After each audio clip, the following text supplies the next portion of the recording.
অপেক্ষায় আছেন আসবে কবে সে ভোটের আগের রাত। টাকায় সব বিক্রি হয়ে যাবেন পশুর দামে। পশুর দামে বিক্রি হলেও তো ভালো। বাজারে একটা ভালো মানের মুরগি কিনলে 800 থেকে 1000 টাকার প্রয়োজন। ভালো মানের একটা ছাগল কিনলে ফতুল্লায় 15 থেকে 20,000 টাকার প্রয়োজন। একটা গরু কিনলে কত? 1 লাখ। আর সোনার বাংলার আশরাফুল মখলুক আপনারা ভোটের আগের রাতে বিক্রি হবেন বাজার দরে 500 টাকায়। তার মানে আপনার দামটা ছাগলের সমানও নাই। কি বুঝলাম? যে আপনি ছাগলের থেকেও খারাপ, আপনি গরুর থেকেও খারাপ, আপনি শূকর থেকেও খারাপ, আপনি কুকুর থেকেও খারাপ। আপনি মানুষ না অমানুষ। আপনি কি অমানুষ। যেই চোরারা শ্বশুর বাড়ির থেকে যৌতুক খায় ওরা আজীবন বউয়ের গোলাম হয়ে থাকে, কথা বলতে পারে না। এই নেতা ফেতাগো টাকা খাইয়া এরপরে এগো আল্লাহর ঘরের মধ্যে ঢুকানো হলো। ঢুকাইছে ভালো, মসজিদ মেরামত করবে, এরা ইমাম আলেমদের উপরে মাস্তানি করে। আর আপনারা তাকায় তাকায় মজা নেন না। এটা অমানুষের কাজ, মানুষের কাজ না। মানুষ কখনো টাকায় বিক্রি হয় না। টাকায় বিক্রি হয় পশু আর অমানুষ। আপনি ভোট দিবেন ভালো কথা, যাকে মনে চায় দিবেন হিসাব করে, সেখানে টাকা নিবেন কেন? আপনাকে ভোট দিতে বলে কেন? ভোট দেওয়ার প্রয়োজন কি আপনার? এই হারামখুরি করে ভোট দিয়া লাভ কি? কিছুদিন পরে আবার দেখেন না, মাইয়ের উপরে হামলা, বউয়ের উপরে হামলা, চিল্লা চিল্লি করে, গাইবি আওয়াজ আসতেছে 500 টাকায় সব কিনে ফেলেছি, চিল্লাও কেন? তোর মেয়ে তোর স্ত্রীর ইজ্জত সব আমরা কিনে ফেলেছি। এজন্য জনগণ ভালো হলে নেতারাও ভালো হয়, জনগণ হারামি হলে নেতারাও হারামি হয়। জনগণ আগে হারাম পচা পায়খানা খাইয়া নেতাদেরকে শিখায় তোমরাও আবার আমগো জায়গায় বসে আমাদেরটা খাইও। তাহলে নেতার দোষ কি? চেয়ারম্যানের গালি দেন কেন? চেয়ারম্যান তো আগে হারাম খায় নাই, আপনারা খাইয়া ভোটের আগে তাকে শিখাইছেন।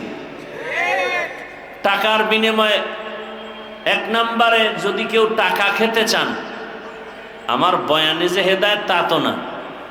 যদি কেউ প্রার্থী থেকে টাকা খেতেই চান, যে আপনি হুজুরের কোনো তাবিজে ফিরবেন না, তাহলে আপনি বেশি খাবেন, জেনে শুনে খাচ্ছেন।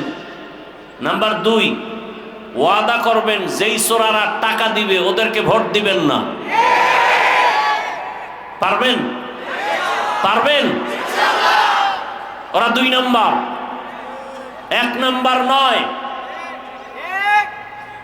আমাদের কাছে দোয়া চায় 13 প্রার্থী, এমপি হবে কয়জন? 13 জনের দোয়া চাইতেছে, 13 জন এমপি হবে? হ্যাঁ, কি দোয়া করুন? আল্লাহ যার দ্বারা দেশের উপকার হবে, জাতির কল্যাণ হবে, ইসলামের উপকার হবে, তাকে বিজয় করুন। কি এর থেকে আর ভালো দোয়া আছে? কিন্তু ইসলামের নাম নিয়ে যেন কেউ ভণ্ডামি করার সুযোগ না পায়। বিবেক দিয়া কাজ করবেন। 2 নম্বর লোকেরে দিবেন না। 2 নম্বর কারা? দুনিয়া লোভী যারা, দুনিয়া লোভী যারা। আল্লাহ হেদায়েত দান করুন। তাহলে এই দুনিয়া লোভীরা আল্লাহর হুকুম অমান্য করে দুনিয়াতে অন্যের হুকুম মানে, নেতার হুকুম, মা বাবার হুকুম। এক কথায় আল্লাহকে বেজার করা যাবে না। প্রশ্ন হলো বেজার করা যাবে না কেন?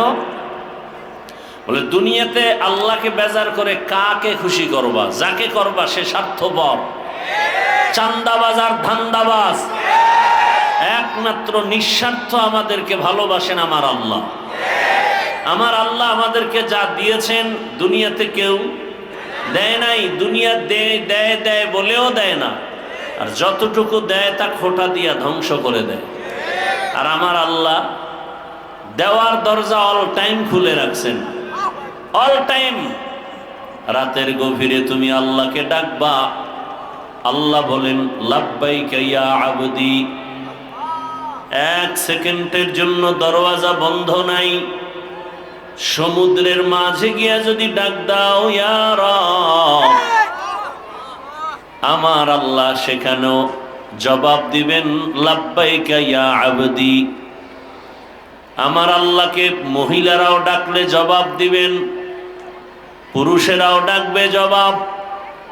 এমন কি কোনো বিধর্মীয় যদি আল্লাহকে ডাকেন আল্লাহ জবাব দেন।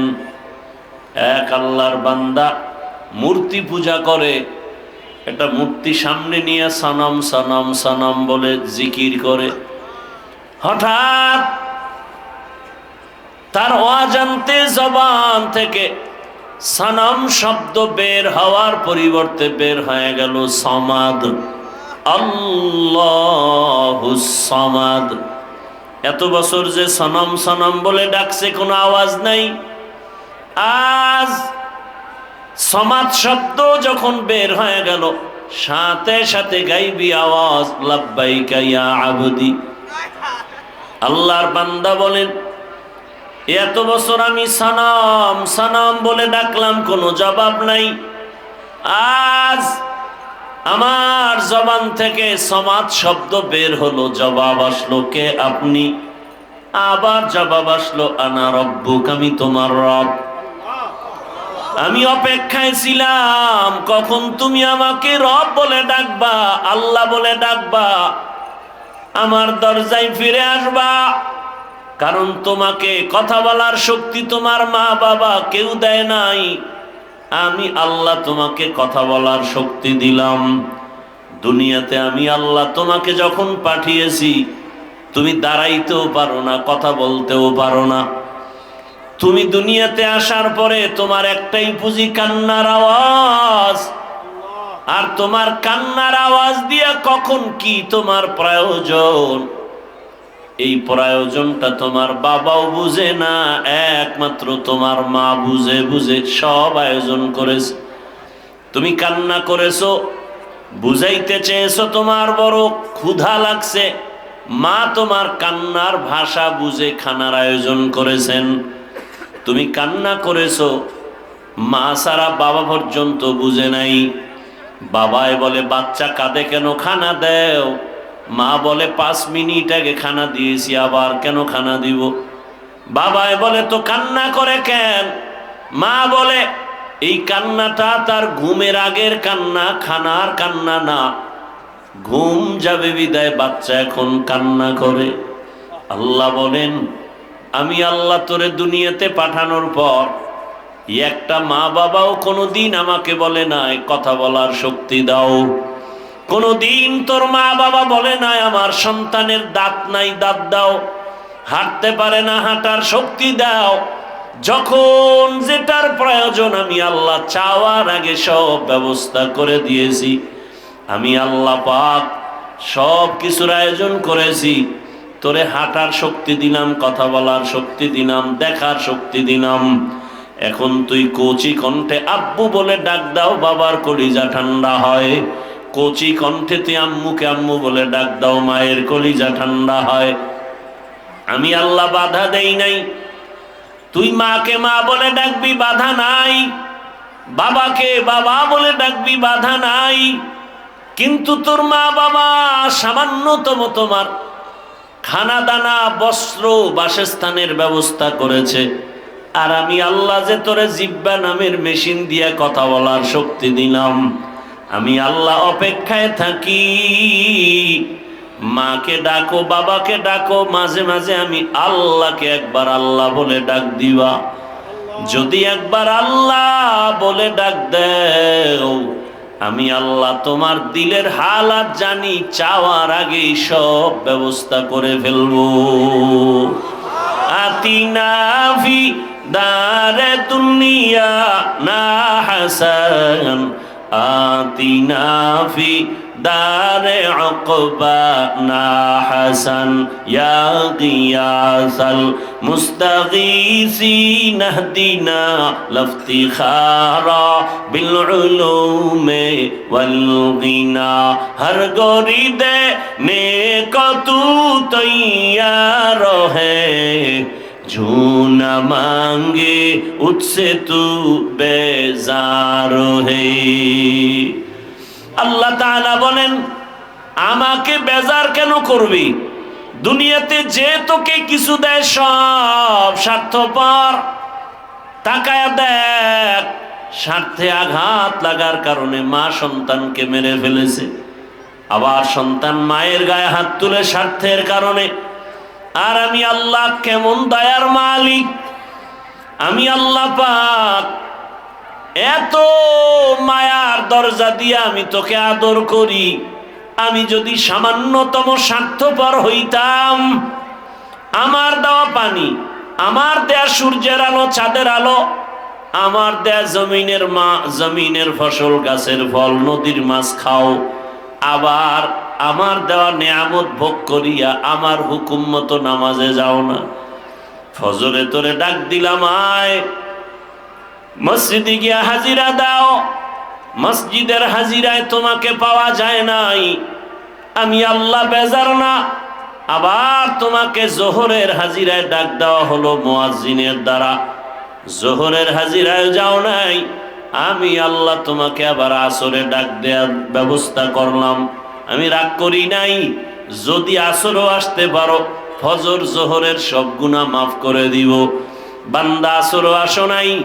আমি আল্লাহ রাগ না করে আবার মাগরিবে ডাকার আয়োজন করলাম আসো নাই এশায় ডাকলাম সেখানেও হাজিরা দাও নাই মুয়াজ্জিনের মাধ্যমে ডাকার পর আলেম ওলামার ডাকার পরেও আসো নাই এবার আমি আল্লাহ কেমন দয়ার মালিক আমি আল্লাহ নিজে রেডি হয়ে গেলাম আমি নিজেই তোমাকে ডাকার জন্য হাজির হব আমি আল্লাহ নিজেই ডাকার জন্য রেডি অতিও গভীর হয় রজনী যখন নীরবে প্রভুর নাম জপিও তখন প্রভুর করুণা যদি পাইবারে চাও গভীর রাতে উঠে প্রভুর গুণগান গাও আল্লাহ তাআলা প্রতিদিন রাতের শেষ ভাগে ডাকতে আসেন প্রথম আসমানে এসে ডাকেন আলা মিন মুস্তাগফিরিন ফাগফির আলাহ কে গুনাহ করেছো পাহাড় পরিমাণ গুনাহ করেছো 20 30 40 50 বছরে আমি রব ডাকতে আসছি ক্ষমার দরজা খুলে ডাকতেছি হাতের গুনাহ চোখের গুনাহ জবানের গুনাহ অন্তরের গুনাহ একবার যদি বিনয়ের সাথে চোখের পানি ছেড়ে ডাক দিয়া বলো ইয়া রাব্বি গফিরলি ও রব আমাকে দয়া করে মাফ করে দেন আল্লাহ বলেন তোর গুনাহ করিয়া পাহাড় বানাইতে লাগছে 50 বছর আর আমি তোকে ক্ষমা করতে 1 সেকেন্ডেরও সময় লাগবে না আমি আল্লাহ পাক তোকে ক্ষমার জন্য ডাকতেছি ওঠ গভীর রজনীতে জমিনের সব নীরব গাছের পাখিরা ঘুমায় নদীর মাছ ঘুমায় সব প্রাণীরা ঘুমায় এই সময় আমি ডাকতেছি জবাব দাও ওযু বানায়া যদি একবার সিজদায় গিয়া কান্না করো ক্ষমা চাও আমি আল্লাহ তোমার জীবনের সব গুনাহ ক্ষমা করব কারণ আমি চাই না কেউ জাহান্নামের দরজা দিয়া ঢুকবা কারণ আমি আল্লাহ জানি জাহান্নাম কত ভয়ঙ্কর আর তুমি বান্দা কতই দুর্বল ওয়া খুলিকাল ইনসানু যায়ীফা আমি মানুষ বড় দুর্বল করে সৃষ্টি করেছি আমি আল্লাহ চাই না আমার মোহাব্বতের বান্দা জাহান্নামে যাবে আমি আল্লাহর জন্য ক্ষমার দরজা খুলে বারবার ডাকতেছি আমি আল্লাহ যদি স্বার্থপর হইতাম যারা আমার দেয়া নিয়ামত ভোগ করি আমার হুকুম মানো না, নামাজ রোজা করো না, দাড়ি ওসার রাখো না, আমি আল্লাহ ঘুমের মধ্যে তোকে এমন ঘুম পাড়ায় দিতাম আর সজাগ হতে পারতি না। আমি আল্লাহ চাই না তুমি গুনাহ নিয়ে আমার আদালতে আসবা। আমি আল্লাহ বারবার তওবার দরজা দিয়া ডাকি, বান্দা পেছনের গুনাহ থেকে ক্ষমা চাইয়া নতুন ভাবে তওবা করে ইবাদতের ময়দানে দাঁড়ায় যাও, আমলের ময়দানে আগায় যাও। আর তওবা করো, নামাজ ছাড়বা না, বেপরদায় চলবা না, আল্লাহর হুকুমের বাহিরে চলবা না। তওবা করে যদি আর আল্লাহর রহমতের দরজায় যদি দাঁড়াইতে পারো, আমি আল্লাহ তোমার জীবনের সব গুনাহ মাফ করে দিব। আল্লাহ বলেন, আমি আল্লাহ তো তোমার খানার আয়োজন করেছি, তোমার ঘুমের আয়োজন করেছি, তোমার চলাফেরার আয়োজন করেছি। ও বান্দা, আমি আল্লাহ তোমার যা প্রয়োজন ব্যবস্থা করে দিলাম। দুনিয়াতে চলার জন্য আলোর প্রয়োজন, সূর্য আর চাঁদ দিয়ে আলোর ব্যবস্থা করে দিলাম। দুনিয়াতে চলার জন্য তোমার খানার প্রয়োজন, আমি আল্লাহ মোহাব্বত করে ভালো খানার আয়োজন করে দিলাম। খানা তো আমি পিপিলিকারেও দেই, গর্তের সব প্রাণীর খানা আমি দেই, নদীর মাছের খানাও আমি দেই, জঙ্গলের প্রাণীর খানাও আমি দেই। কিন্তু বান্দা তোমার খানাটা আলাদা পিওর করে বানিয়েছি। বান্দা তুমি ভাত খাও, চালটা আমি কাভার করে দিলাম, রুটি খাও, গমটাও কাভারে আটকায় দিলাম, যাতে তোমার কোনো দূষিত কিছু বাহির থেকে প্রবেশ করার সুযোগ না পায়। স্বচ্ছ পানির প্রয়োজন, পানি দিলাম, ময়লা ধুয়ে নাও।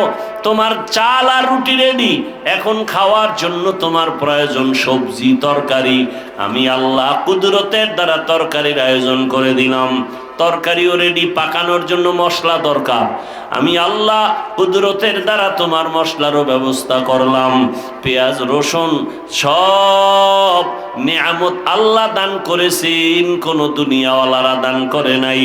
আল্লাহ বলেন, বান্দা তোমার শরীরকে তাজা রাখার জন্য সব ব্যবস্থা করলাম। তরকারি ভালো লাগে না, মাছ খাবা, মাছ কত ধরনের মাছ দিয়ে দিলাম, খাও, কাবারে আটকায় দিলাম যেন ময়লা তোমার ভেতরে না যায়।